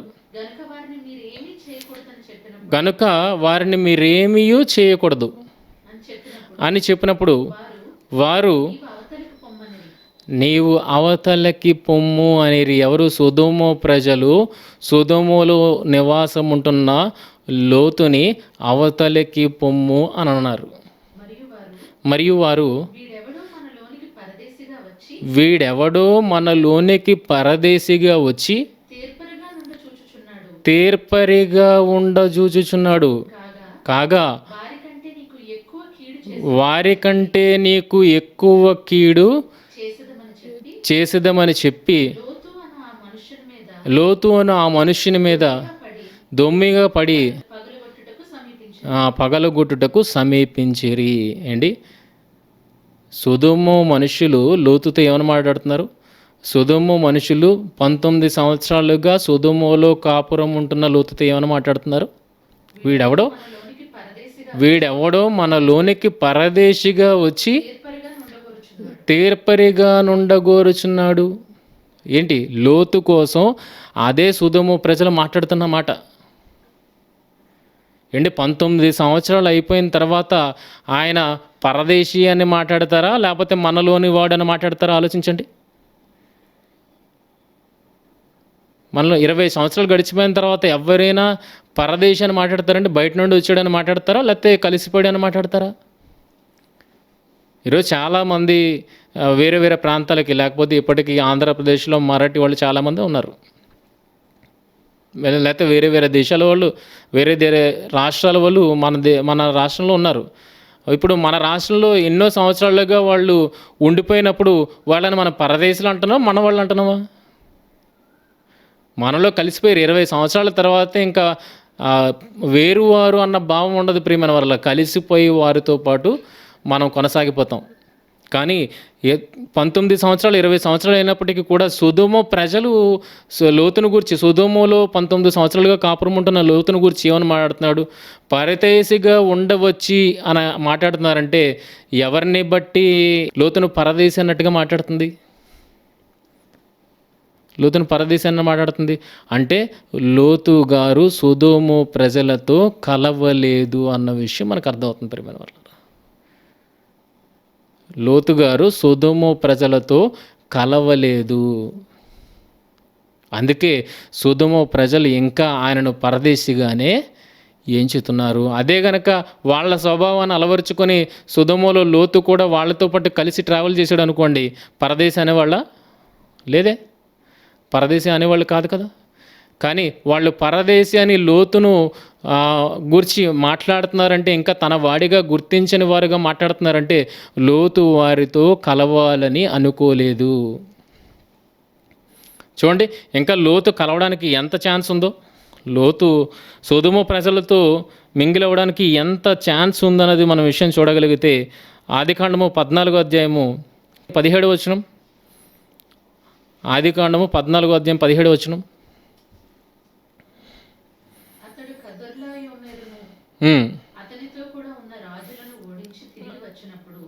అతనితో కూడా ఉన్న రాజులను, ఏదైతే సొదొమ రాజును పరిగెట్టించారో, తరిమి వెంబడించారో ఆ రాజులందరినీ ఓడించిన తర్వాత సొదొమ రాజు అబ్రహామును ఎదుర్కొనడానికి వచ్చాడు. అంటే అబ్రహాము గారిని సొదొమ రాజు ఎదుర్కొనడానికి వస్తున్నాడు అన్న విషయం మనకు అర్థమవుతుంది. 21వ వచనం చూడండి. సొదొమ రాజు మనుషులను నాకు ఇచ్చి ఆస్తిని నీవే తీసుకొనమని అబ్రహాముతో చెప్పగా, అంటే అబ్రహాముతో గారితో పాటు సొదొమ రాజు కలిసి మాట్లాడినట్టుగా మనకు కనబడుతుంది. అబ్రహామే వారిని, మిగిలిన రాజులను ఓడించి సొదొమ రాజును విడిపించినట్టుగా కనబడుతుంది. ఇంతకీ అబ్రహాము గారు సొదొమ రాజును విడిపించడానికి ఎవరెవరితో వెళ్ళాడని చూడగలిగితే ఆమోరీల రాజుతోనూ, అంటే ఇంకా 3 రాజులతో పాటు కలిసి తన పరివారంతో పాటు వచ్చి సొదొమ రాజును ఎవరైతే రాజులు తరుముతున్నారో వాళ్ళందరినీ ఓడించి సొదొమ రాజును విడిపించినట్లుగా మనకు కనబడుతుంది. ఇంతకీ అబ్రహాము గారు ఎవరు? ఈ అబ్రహాము గారు ఎవరు? లోతుకి అన్న కదండి. అంటే ఇప్పుడు సొదొమ రాజుకి ఏమని తెలిసింది? సొదొమ రాజుకి ఏమని తెలిసింది? అబ్రహాము నన్ను విడిపించాడు కనుక, అబ్రహామే నన్ను విడిపించాడు కనుక ఈ సొమ్మంతా నాది కాదు, ఈ సొమ్మంతా నువ్వు తీసుకో అని అబ్రహాముతో అంటున్నాడంటే అబ్రహాము ఎవరని గుర్తించడం జరిగింది? లోతు అన్నది గుర్తించడం జరిగింది కదండి. అక్కడ లోతుని బట్టే కదా వచ్చాడు అబ్రహాము. మరి లోతుని బట్టే వచ్చిన అబ్రహాముని సొదొమ రాజు లోతుని సొదొమ రాజు గుర్తించుంటాడా? ఇదే అవకాశం మనకు దొరుకుంటే కనుక ఆ దేశంలో ఈ ఇన్ఫ్లుయెన్స్ అంతా వాడుకొని ఎంత దగ్గర అయిపోదాం అంటే ఆ దేశం వారికి కానీ ఆ రాజుకు కానీ ఎంత దగ్గర అయిపోతాం మనం. కానీ అబ్రహాముకి తమ్ముడు లోతు అన్న విషయాన్ని సొదొమ రాజు తెలుసుకున్నప్పటికీ ఆ ఇన్ఫ్లుయెన్స్ని లోతు యూజ్ చేసుకోలేనట్టుగా, దాన్ని ఏ రకంగానూ వాడుకోలేనట్లుగా మనకు కనబడుతుంది. నిజంగా వాడుకుంటే కనుక సొదొమ ప్రజలకి ఎంత దగ్గర అయిపోతాడండి లోతు, ఆలోచించండి. కానీ ఇంకా సొదొమ ప్రజలు ఆయనను పరదేశిగా ఎంచుతున్నారంటే దాని అర్థం ఏంటండి? ఇంకా సొదొమ ప్రజలు ఆయనను పరదేశిగా ఎంచుతున్నారంటే దాని అర్థం ఏంటి? లోతు ఆ ఇన్ఫ్లుయెన్స్ని ఉపయోగించుకోలేదు. నిన్న అబ్రహాము తమ్ముడను అన్న ఇన్ఫ్లుయెన్స్ని ఉపయోగించుకోలేదు రాజు దగ్గర కానీ, ప్రజల దగ్గర కానీ. రెండవది, వాళ్ళతో కలిసి ఆయన ప్రయాణించలేదు అన్న విషయం మనకు అర్థమవుతుంది ప్రియమైన వాళ్ళారా. అందుకే సొదొమ ప్రజలతో 19 ఏళ్ళుగా అక్కడ ఉంటున్న సొదొమ ప్రజల దగ్గర ఎలాగున్నాడు? పరదేశిగానే ఉన్నాడు ప్రియమైన వాళ్ళారా. ఇంకా అబ్రహాము గారికి లోతుకి ఏమైనా వ్యత్యాసం ఏమైనా కనబడుతుందా? అబ్రహాము గారు ఎలాగైతే తన వాగ్దాత దేశంలో అన్యునిగా ఒక పరదేశిగా ఎలాగైతే నివాసం చేశాడో, అన్యుల దేశంలో పరదేశి అన్నట్లుగా నివాసం చేశాడో, ఈరోజు లోతుకి ఇవ్వబడిన ఆ దేశంలో కూడా ఒక అన్యుడిగా పరవాసిగా ఆ దేశంలో నివాసం చేస్తున్నట్లుగా మనకు కనబడుతుంది. అంతే కదండి. అబ్రహాము గారు ఏమన్నారు? 13వ అధ్యాయం 9వ అధ్యాయం, ఈ దేశమంతయు నీ ఎదుట నున్నది కదా, ఈ దేశమంతయు నీ ఎదుట నున్నది కదా అని మాట్లాడుతూ, దయచేసి నన్ను విడిచి వేరుగా నుండుము, నీవు కుడి తట్టునకు వెళ్ళిన ఎడల నేను ఎడమ తట్టుకు వెళ్ళుదును, నీవు కుడి తట్టునకు వెళ్ళిన ఎడల నేను ఎడమ తట్టుకు వెళ్ళుదునని లోతుతో చెప్పగా. అంటే ఈ దేశమును ఎదుటనున్నది కదా అని అబ్రహాం గారు మాట్లాడుతున్నారంటే, ఈ దేశాన్ని ఎవరికి స్వాస్థ్యంగా ఇచ్చారండి? దేవుడు అబ్రహాము గారికి స్వాస్థ్యంగా ఇచ్చారు. అబ్రహాము గారికి స్వాస్థ్యంగా ఇచ్చిన ఆ ప్రదేశంలోనే లోతుకి కొంత ప్రాంతాన్ని ఆయన ఇచ్చేస్తున్నట్టుగా మనకు కనబడుతుంది. అంతే కదండి. లోతుకి కొంత ప్రాంతాన్ని ఆయన ఇచ్చేస్తున్నట్టుగా కనబడుతుంది. ఇప్పుడు ఆ ప్రాంతం ఎవరిది ఇచ్చేస్తున్నాడంటే, ఆ ప్రాంతం ఎవరిది? లోతుది. ఇప్పుడు లోతు సొదొమలో ఉన్నప్పుడు ఆ సొదొమ ప్రాంతం అంతా ఎవరిదని చెప్పుకోవాలి? లోతుదనే చెప్పుకోవాలి. తనకు స్వాస్థ్యంగా ఇవ్వబడిన ఆ స్థలములోనే లోతు ఎలాగున్నాడు ఆలోచించండి. అన్య దేశంలో ఉన్నట్టుగా పరవాసిగా ఉన్నాడు అన్న విషయం ఈ మాటలను బట్టి ప్రూవ్ అవుతుంది. సొదొమలో కలలేదండి ప్రియమైన వాళ్ళరా. సొదొమ వారితో ఆయన కలలేదు. అందుకనే సొదొమ వాళ్ళు ఏమంటున్నారు? పరదేశి అని అంటున్నారు. అందుకే ఆ దేశం ఎవరి నుండి స్వాస్థ్యంగా పొందాడు? లోతు అబ్రహాము గారి దగ్గర నుండి స్వాస్థ్యంగా పొందాడు. అంటే తనదైన దేశములో ఆ ప్రజల చేత ఏమని పిలిపించుకుంటున్నాడు? పరదేశి అని పిలిపించుకుంటున్నాడు. అంటే అబ్రహాము గారికి లోతుకి ఏమైనా తేడా ఉందా? లేదు ప్రియమైన వాళ్ళారా, లేదు. అసలు ఆ సహవాసం ఎంత గొప్పది అంటే, ఎంత గట్టిది అని మనం చూడగలిగితే, 19 ఏళ్ళు అబ్రహాముతో వేరుపడినప్పటికీ స్వభావంలో ఎటువంటి మార్పును తీసుకురాని వాడిగా లోతు చెడిపోయిన ఆ సొదొమ గొమొర్రా పట్టణాలలో తన వ్యక్తిత్వాన్ని కాపాడుకున్నాడు అన్న విషయం మనకు అర్థమవుతుంది ప్రియమైన వాళ్ళ. ఇంకా కొన్ని సందర్భాలను మనం చూడగలిగితే, ఈరోజు మనం దేవుని కృప కనికరాలు అన్న విషయాన్ని మనం మాట్లాడుకుంటున్నాం. ఇంతకీ ఈరోజు వరకు మనకి కృప అంటే ఏంటో అన్న విషయానికి మీనింగ్ కూడా తెలియదు ప్రియమైన వాళ్ళ. మీనింగ్ ఇప్పుడిప్పుడే తెలుసుకున్నాం. కృప అన్న దానికి మీనింగ్ ఇప్పుడిప్పుడే మనం తెలుసుకుంటున్నాం ప్రియమైన వాళ్ళరా. కానీ వీటన్నింటికీ జవాబు తెలియని ఆ రోజుల్లోనే లోతు దేని మీద ఆధారపడి బ్రతుకుతున్నాడు అని మనం చూడగలిగితే, దేవుని కృప మీదే ఆధారపడి బ్రతుకుతున్నట్లుగా మనకు కనబడుతుంది. ఆస్తి ఉంది కదండి లోతుకి ఎంతో ఆస్తి ఉంది కదండి. అబ్రహాము గారు ఈ దేశం అంతటా నీ ఎదుటే ఉన్నదని ఒక ప్రదేశాన్ని ఆయనకు స్వాస్థ్యంగా ఇచ్చేసినప్పుడు ఎంత ఆస్తిపరుడో లోతు ఆలోచించండి. కానీ ఆస్తిని బట్టి లోతు ఏ రోజు నడుచుకోలేదు. కేవలం దేన్ని బట్టి నడుచుకున్నాడంటే, దేవుని కృప మీద ఆధారపడి నడుచుకున్నాడు అన్న విషయం ఇప్పుడు మనకి అర్థమవుతుంది ప్రియమైన వారలారా. చూడగలిగితే ఆదికాండము 19వ అధ్యాయము 16-22 వచనాలు చూడండి.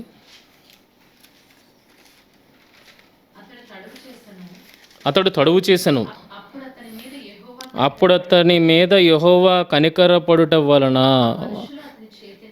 చాలండి. అతడు తడువు చేశాను. లోతు ఎందుకు తడువు చేశాడు? ఆస్తిని పోగేసుకొని ఆస్తితో పాటు ఆ, ఆ ఊరిని విడిచి వెళ్ళిపోవాలనా? ఆలోచించండి. లేదు ప్రియమైన వాళ్ళారా. ఆయన తడువు చేసింది దేనికి? ఆయన తడువు చేశాడు దేనికి? తర్వాత వచనాన్ని చూడగలిగితే ఆయన తడువు చేసెను, అప్పుడు అతని మీద యెహోవా కనికరపడుట వలన. ఏంటి దేవుడు ఎవరి మీద కనికరాన్ని చూపెడతాడంటే, కనికరం చూపించే వారి మీద దేవుడు కనికరాన్ని చూపిస్తాడు ప్రియమైన వాళ్ళారా. మనం ఎవరి మీదైనా కనికరం చూపించామనుకోండి, మన కనికరాన్ని బట్టి దేవుడు మన మీద కనికరాన్ని చూపించే స్థితిలో ఉంటాడు. కనుక అతడు తడువు చేసెను,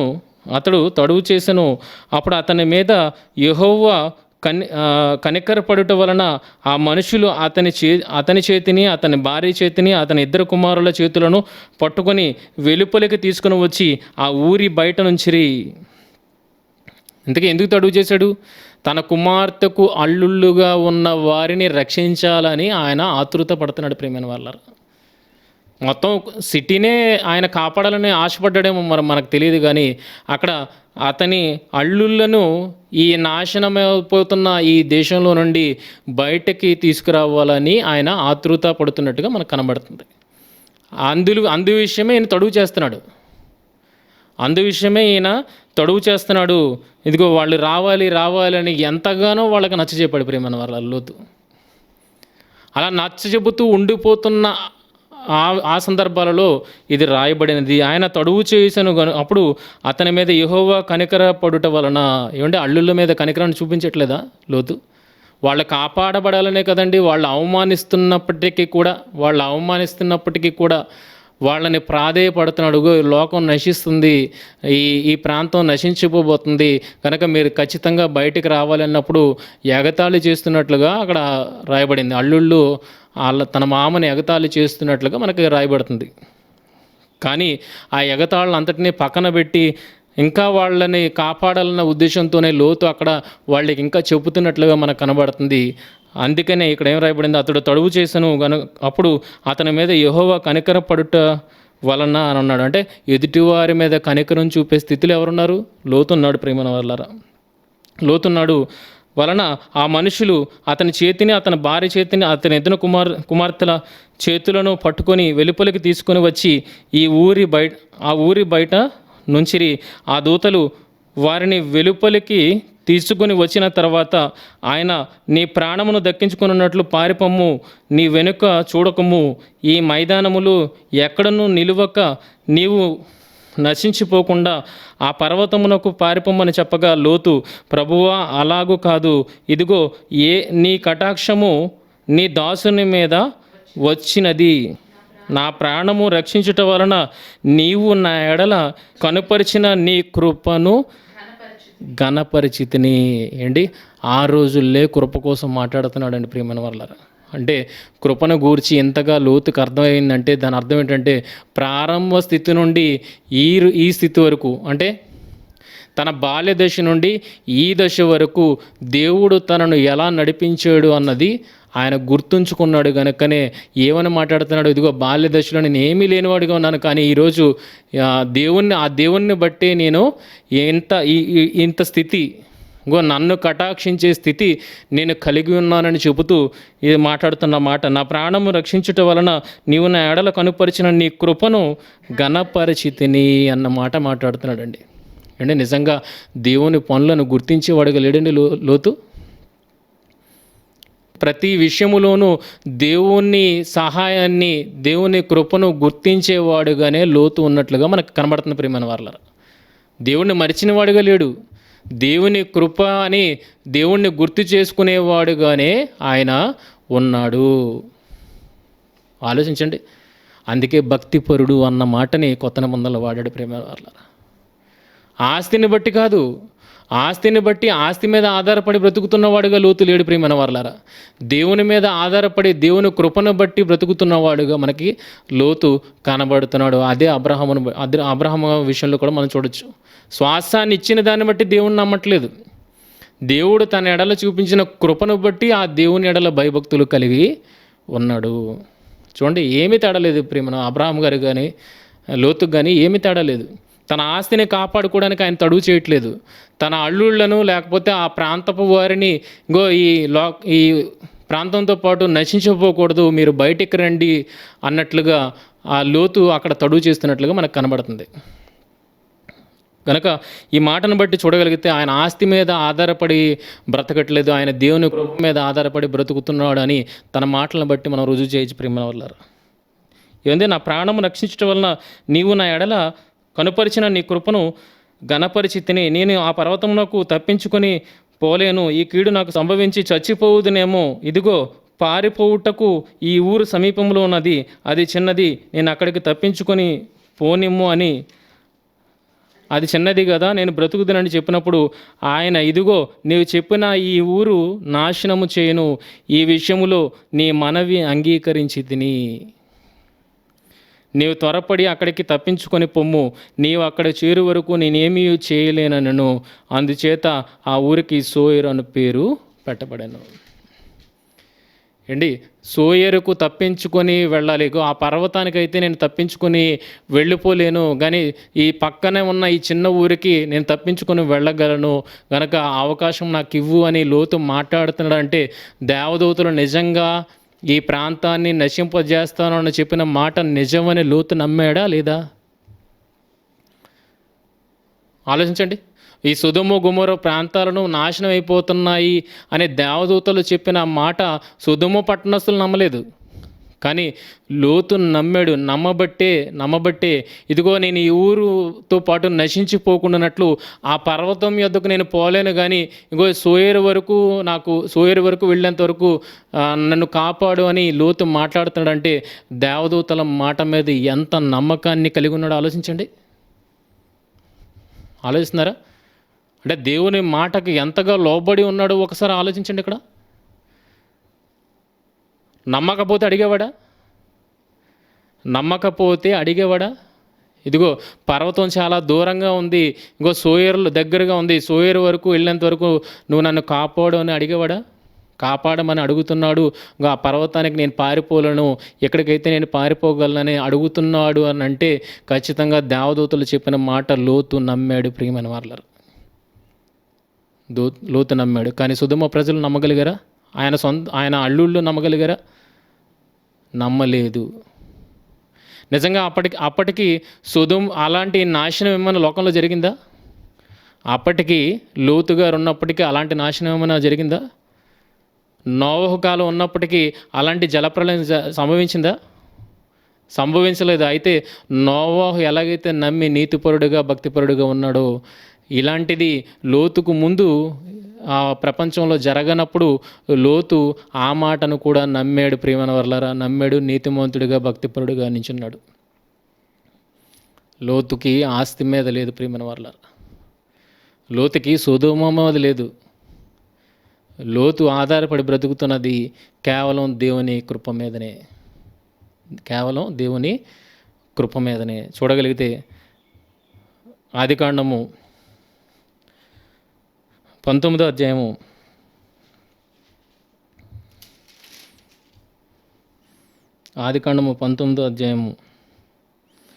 26వ వచనం. ఆదికాండం 19వ అధ్యాయం 26వ వచనం.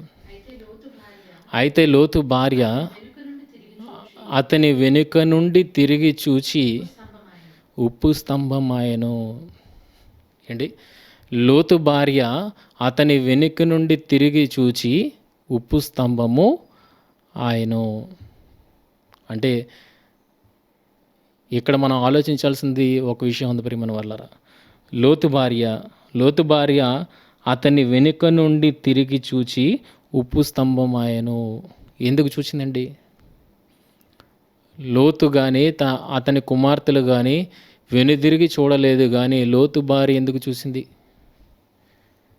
ఈ విషయాన్ని చెప్పుకొని మనం ఈ సెషన్ని మనం ముగించుకోవడానికి ప్రయత్నం చేద్దాం. లూకాసు వార్త 17వ అధ్యాయం 32వ వచనం చూడండి.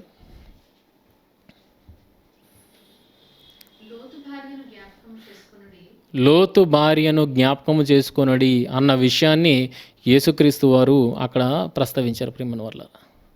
ఇంతకీ లోతు భార్యను ఏ విషయంలో జ్ఞాపకం చేసుకోవాలి?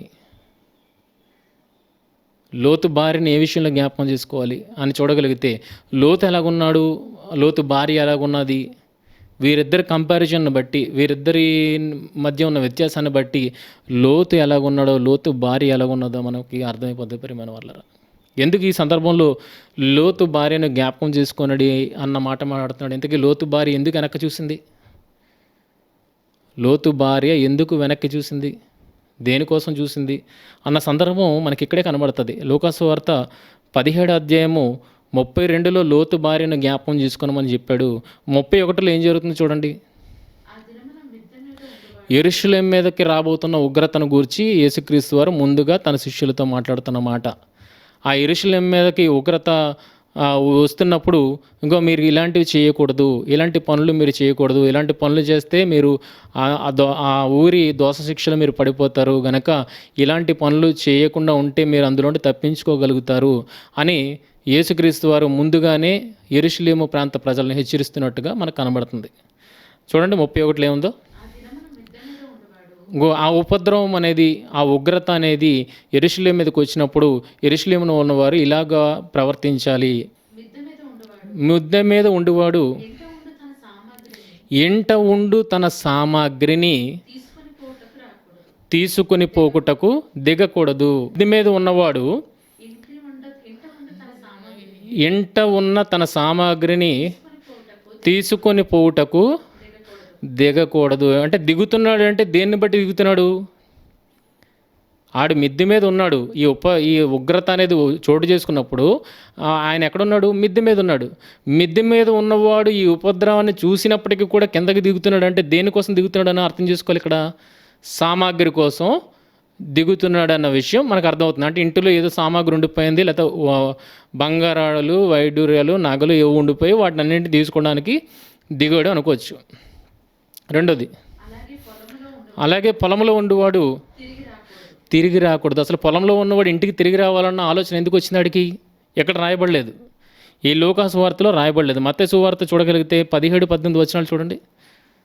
మత్తయి సువార్త 24వ అధ్యాయం 17-18 వచనాలు.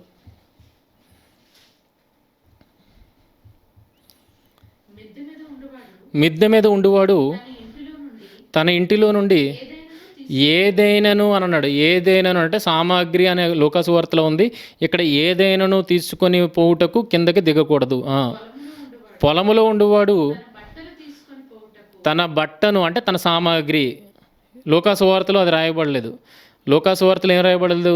పొలములో ఉండేవాడు తన ఇంటికి పోకూడదు అని ఉంది. కానీ మత్తయి సువార్తలో ఏమని ఉంది? పొలములో ఉండేవాడు తన బట్టను తీసుకున్నటకు ఇంటికి రాకూడదు. అంటే మిద్దె మీద ఉన్నవాడు కిందకి దిగుతున్నా, పొలంలో ఉన్నవాడు ఇంటికి వెళ్తున్నా దాని అర్థం ఏంటి చూడగలిగితే, వాళ్ళ సామాగ్రిని వాళ్ళు తీసుకొనడానికి ఎటువంటి పరిస్థితుల్లో ఆ ఊరి మీదకి ఉపద్రవం వచ్చింది. ఆ ఊరి మీదకి దేవుని ఉగ్రత వచ్చింది. ఆ ఉగ్రత వచ్చిన ఆ కాలాలలో కూడా వీళ్ళకి దేని మీద మనసుంది? వీళ్ళకి దేని మీద మనసుందండి? ప్రాణం కన్నా దేని మీద మనసుంది? సామాగ్రి మీద మనస్సుంది. సామాగ్రి మీద మనస్సుంది. దాన్ని వదులుకోవడానికి వాళ్ళు ఇష్టపడట్లేదు. ఎటువంటి పరిస్థితుల్లో? వాళ్ళ ప్రాణం మీద అపాయం ఉందని తెలుసుకున్న పరిస్థితుల్లో కూడా ఎలా ఉన్నారు? సామాగ్రి కోసం వెళ్ళేవారుగా ఉంటారు గనక ముందుగానే హెచ్చరిస్తున్నాడు. సామాగ్రి కన్నా ఏది ముఖ్యం?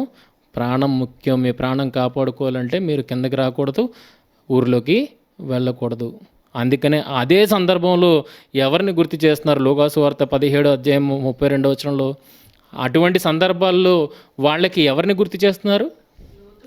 లోతు భార్యను జ్ఞాపకము చేసుకొనుడి అన్న మాట మాట్లాడుతున్నారు. అంటే అలాంటి సందర్భాలలో లోతు భార్యను జ్ఞాపకం చేసుకోనండి అంటే అలాంటి పరిస్థితుల్లోనే లోతు భార్య ఏం చేసింది? అటువంటి పరిస్థితుల్లోనే లోతు భార్య ఏం చేసింది? ప్రాణాపాయ పరిస్థితి ఉన్నప్పుడు వెనక్కి తిరిగి చూసింది. ప్రియమైన వాళ్ళారా, దేనికి వెనక్కి తిరిగి చూసింది? ఇంకో దేవదూతలు చెప్పారు కదా, దేవదూతలు చెప్పిన మాటను నమ్మాల్సిన అవసరం ఏముంది? లోతు అలా అనుకోలేదండి. లోతు దేవదూతలు చెప్పిన మాటను నమ్మాడు. నమ్మిన తర్వాత ఇదిగో పర్వతానికి మీరు పారిపోమంటున్నారు, అది చాలా దూరంలో ఉన్నది, అక్కడికి నేను పారిపోలేను, ఒక సోయిరు అనే ప్రాంతం దగ్గరుంది, అక్కడికి నేను పారిపోతాను అని చెప్పి వాళ్ళని అనుమతి అడుగుతాడు. ప్రియమైన వాళ్ళారా, అంటే చెప్పిన మాటను నమ్మాడా లేదా? చెప్పిన మాటను నమ్మాడు కనుకనే అల్లుళ్ళను సిద్ధపరుస్తున్నాడు, రండి ఈ ప్రాంతం నాశనం అయిపోతుందని. నిజంగా ఆ ప్రాంతం నాశనం అయిపోతుంది గనుకనే దేవదూతలను వేడుకున్నాడుగో, అంత దూరానికైతే నేను పారిపోలేను, ఈ దగ్గర ప్రాంతానికి నేను పారిపోతానని దేవదూతలకి అడుగుతున్నట్టుగా మనకు రిక్వెస్ట్ చేస్తున్నట్టుగా మనకు కనబడుతుంది. కానీ అంటే లోతు నమ్మాడు అన్న విషయం అర్థమవుతుంది. లోతు భక్తిపరుడుగా దేవుని మాటలను నమ్ముతున్నవాడుగా మనకు అక్కడ కనబడుతుంది. కానీ లోతు భార్య ఎలా ఉంది? నిజంగా దేవదూతలు చెప్పారు, చెప్పింది జరుగుతుందా లేదా? ఒకవేళ జరగకపోతే ఏం చేయొచ్చు? ఒకవేళ వాళ్ళు చెప్పింది నెరవేరకపోతే ఏం చేయొచ్చు? నేను ఇంటికి వెళ్ళి నా సామాగ్రిని తీసుకొని రావచ్చు, అంతే కదండి. ఒకవేళ దేవదూతలు చెప్పినట్టు జరగకపోతే గనక నేను ఇంటికి వెళ్ళి నా సామాగ్రిని తీసుకుని రావచ్చు అన్న ఆలోచన ఎవరికి ఉంది? లోతు భార్యకు ఉంది. ప్రియమైన వాళ్ళు కనుక దేవదూతలు చెప్పింది జరిగిందా లేదా అని తెలుసుకోవడానికి లోతు వెనకాతల నుండి లోతు భార్య ఏం చేసిందండి? వెనక్కి చూసింది. అంటే ఆమె నమ్మిక ఉంచిందండి. దేని మీద నమ్మిక ఉంచింది? దేవుని మాట మీద నమ్మిక ఉంచిందా? లేకపోతే అప్పటి వరకు దేవుడు ఆశీర్వదించి వారికి ఇచ్చిన ఆస్తి మీద నమ్మకం ఉంచిందా? ఆలోచించండి. లోతు భార్యకి ఎంత వ్యత్యాసం ఉందో ఒక్కసారి ఆలోచించండి. ప్రియమైన వాళ్ళారా, అబ్రహాముతో సహవాసం చేశాడు కనుక లోతు అలాంటి వ్యక్తిత్వాన్ని కలిగి ఉన్నాడు. కానీ ఈ సొదొము ఆ లోతుతో సహవాసం చేస్తున్నప్పటికీ సొదొము వారితో సహవాసం చేస్తున్నదిగా ఈవిడున్నది కనుక ఈమె ఎలాంటి వ్యక్తిత్వాన్ని కనపరిచింది? దేవుని కన్నా ఎక్కువగా తన ఆస్తిని నమ్మినట్లుగా మనకు కనబడుతుంది. అందుకే దేవదూతల మాటను నమ్మనిదిగా వెనక్కి తిరిగింది. ఒకవేళ జరగకపోతే నా సామాగ్రిని నేను తెచ్చుకొని రావచ్చును కదా అన్నట్లుగా వెనక్కి తిరిగింది. వెంటనే దేవుడు అన్న మాట ప్రకారము జరిగింది, ఉప్పు స్తంభముగా మారిపోయింది. ఇప్పుడు ఆలోచించండి ప్రియమైన వాళ్ళారా, ఈ లోతు వ్యక్తిత్వం ఎలాంటిదో ఇప్పుడు ఆలోచించండి. గొప్పగా కనబడుతుంది. అబ్రహాము గారితో చేసిన సహవాసము ఊరకనే పోలేదు. ప్రియమైన వాళ్ళారా, ఆయన వ్యక్తిత్వాన్ని ఎంతగా నిలబెట్టిందంటే అబ్రహాము గారితో వేరు పడినప్పటికీ సొదొము ప్రాంతము లాంటి ప్రాంతములో ఆయన ఉన్నప్పటికీ కూడా ఆయన వ్యక్తిత్వము చెదరలేదు అన్న విషయాన్ని మనం ఈ మాటలన్నింటిని బట్టి మనం అర్థం చేసుకోవచ్చు. కనుక లోతుల్లోనికి పరిశుద్ధాత్మ సహాయంతో మనం వెళ్ళగలిగితే ప్రతి ఒక్క వ్యక్తి జీవితాన్ని మనం పూర్తిగా అర్థం చేసుకోవడానికి వీలవుతుంది ప్రియమైన వల్ల. కానీ ఈరోజు అపార్థం చేసుకుంటున్నాం అంటే పైపైనే దేవుని మాటలను మనం ఆలోచన చేస్తున్నాం.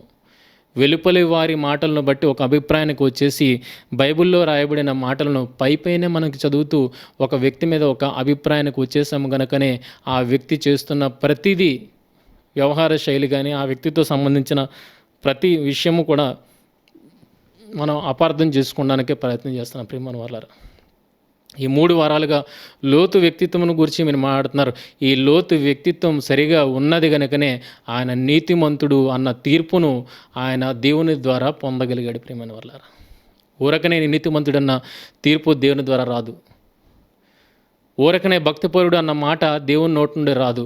ఆయన భక్తిపరుడుగా బ్రతికితేనే, నీతిమంతుడి లక్షణాలతో ఆయన ఉంటేనే దేవుడు ఆ రకంగా తీర్పు తీర్చుతాడు అన్న విషయాన్ని ఈరోజు మీరు నమ్మి తీరాలి. కనుక మీరు ఖచ్చితంగా ఇప్పటి నుండి భక్తుల జీవితాలను అర్థం చేసుకోవడానికి పరిశుద్ధాత్మ సహాయముతో వాక్యపు లోతుల్లోనికి మీరు అందరూ నడిపింపబడాలని నేను ఆశిస్తూ ఆ రకమైన బోధనే సమాజానికి చేసేవారుగా మీరు ఉండాలని కోరుకుంటూ నా మాటలను ముగిస్తున్నాను. ప్రార్థన చేసుకుందాం.